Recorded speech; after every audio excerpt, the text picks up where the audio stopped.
कि जब 72 विधायक ने लिख के देने के बावजूद आज पॉलिसी क्यों नहीं बन रहा है। जो नियुक्ति प्रक्रिया संचालित की जा रही है जिसमें झारखंड शब्द को गायब कर दिया गया है और जिसके समर्थन में पक्ष विपक्ष समेत 72 विधायक हैं सील सिग्नेचर के साथ दिए हैं, यह बहुत आश्चर्यचकित किया। क्षेत्रीय और जनजातीय भाषा से सुसज्जित खतियान आधारित संवैधानिक नियोजन नीति, चूँकि यह 5वीं अनुसूची का राज्य है और महामहिम राज्यपाल इस बात को अवगत कराए कि संविधान का अनुच्छेद 244 का 1 के तहत जनजातीय और अनुसूचित क्षेत्र में राज्यपाल महोदय को अधिकार है कि राज्य सरकार को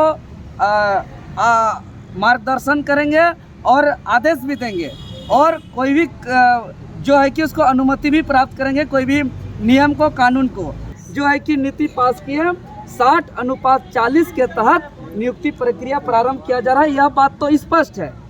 इसीलिए इसको आप नहीं नकार सकते। आज 13 जुलाई गुरुवार व मांगलिक दिन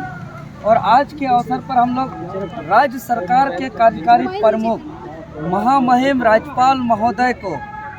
जो 60-40 नेतृत्व जन आंदोलन का भावना का जो हम लोग राज्य के तमाम विधायक संसद से जो लिखित दस्तावेज लिए थे, जो यह झारखंड का एक तरह से हृदय का टुकड़ा कर सकते हैं, यह तमाम लिखित दस्तावेज हम लोग ने सौंपा और इस विषय वस्तु पर बहुत लंबी बातचीत हुई और हमारे सारे बातों को महामहिम राज्यपाल महोदय ने गंभीरता से लिया। और सबसे बड़ा आश्चर्य इस बात से आश्चर्यचकित हुए कि जब 72 विधायक ने लिख के देने के बावजूद आज पॉलिसी क्यों नहीं बन रहा है। झारखंड राज्य के विज्ञापन जो लगभग 3,52,000 रिक्त पदों के विरुद्ध जो विज्ञापन निकाल करके जो नियुक्ति प्रक्रिया संचालित की जा रही है जिसमें झारखंड शब्द को गायब कर दिया गया है और जिसके समर्थन में पक्ष विपक्ष समेत 72 विधायक हैं सील सिग्नेचर के साथ दिए हैं, यह बहुत आश्चर्यचकित किया और हमें पूरे बातों को गंभीरता से लेते हुए कहे कि ये तत्काल संज्ञान में हम लेते हैं और महामहिम माननीय मुख्यमंत्री महोदय से एक मीटिंग करेंगे और लेटर भी लिखेंगे संज्ञान में लेने हेतु। और जो हमारा मांग है क्षेत्रीय और जनजातीय भाषा से सुसज्जित खतियान आधारित संवैधानिक नियोजन नीति, जिसमें यहाँ की भाषा, संस्कृति, रीति रिवाज, परंपरा जानने की बाध्यता हो, जिसके तहत यहाँ की जो जल जंगल ज़मीन है, यहाँ के भाषा, संस्कृति, रीति रिवाज का संरक्षण हो, इसको लेकर के बहुत गंभीर हुए।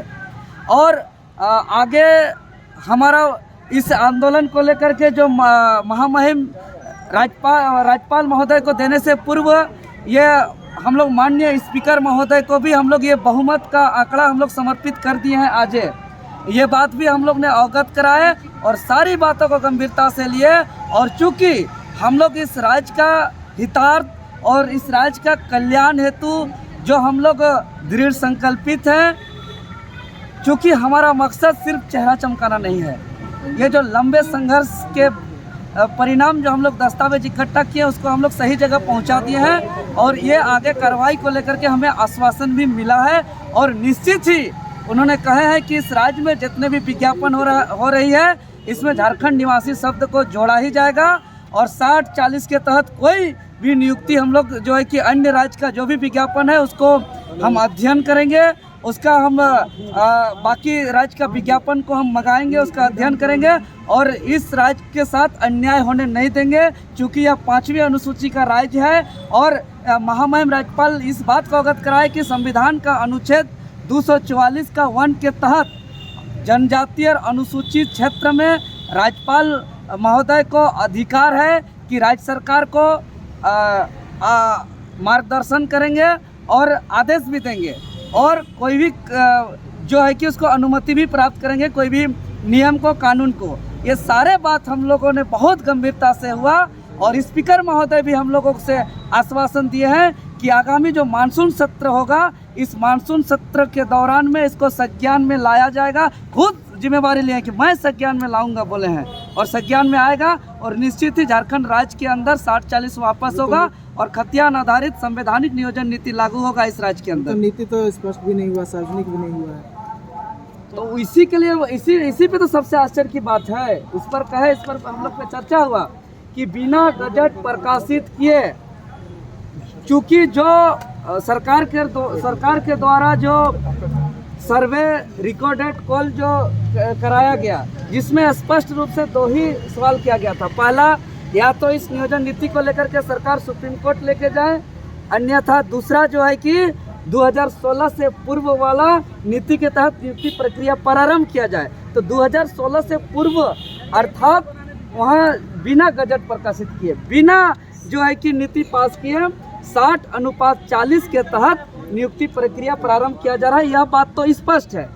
इसीलिए इसको आप नहीं नकार सकते हैं, आप नकार नहीं सकते हैं कि 60:40 यहाँ लागू नहीं है। यहाँ लागू है 60-40 और उसी के तहत तमाम विज्ञापन निकाला जा रहा है। तो अब इस राज्य में ये सब नहीं चलेगा। आप चाह रहे जिस तरह से सरकार का गठन होता है बहुमत के आधार पर, उसी तरह से बहुमत के आधार पर ये नीति का भी रद्द होना चाहिए। जी, भारत के आंदोलन का इतिहास में एक नए अध्याय हम कह सकते हैं कि ये जो हम लोग विधायक सांसद से लिखित समर्थन प्राप्त किए हैं, यह भारतवर्ष में किसी स्टेट में पहली बार हुआ है और एक नया अध्याय जुड़ करके यह ऐतिहासिक पन्नों में सदा दर्ज होने वाला है। चूँकि सरकार का कार्यकारी का प्रमुख महामहिम राज्यपाल महोदय ने इस बात को बहुत गंभीरता से लिया है और हम आज आपके चैनल के माध्यम से जो भी विधायक सांसद लिखित रूप से समर्थन दिए हैं, वैसे विधायक सांसद से हम कहना चाहेंगे कि वह सिर्फ और सिर्फ कागज में लिखित रूप से सील सिग्नेचर देने से नहीं होगा। वो तो कहे राज्यपाल महोदय कि जब 72 दे दिया है तो क्यों नीति नहीं बन रहा है। इसीलिए मानसून सत्र के दौरान तमाम जो है कि लिखित समर्थन से जो भी विधायक दिए हैं, वो मानसून सत्र पे हमारा आवाज़ को बुलंद करें, वहाँ सवाल उठाएं और सवाल उठाने के बाद स्पीकर महोदय भी हमें आश्वासन दिए हैं कि जो भी विधायक के द्वारा सवाल उठाया जाएगा उसको हम संज्ञान में सरकार के संज्ञान में लाने का काम करेंगे और यह नीति हम लोग बनाने में गंभीर है, यह आश्वासन हमें मिला है। इसीलिए यहाँ के विधायक सांसद बाहर अलग और भीतर अलग बोलने का काम ना करें। जो बात उन्होंने सभा में करते हैं, जो बात उन्होंने जनता के बीच में करते हैं, जिस बात और जिस मांग को लेकर के उन्होंने सील सिग्नेचर के साथ जो हमें समर्थन दिए हैं, वह बात मानसून सत्र के दौरान विधानसभा के अंदर गूंजना चाहिए। अन्यथा वैसे विधायक का जो लिखित रूप से हमें समर्थन दिए हैं और विधानसभा के अंदर जो चुप्पी साधेंगे, वैसे विधायकों को हम लोग चिन्हित भी करेंगे और दोहरी चरित्र पूरे राज्य के जनता को बताने का काम करेंगे हम लोग। क्या लगता है विधानसभा सत्र में ये आवाज आप उठना चाहिए?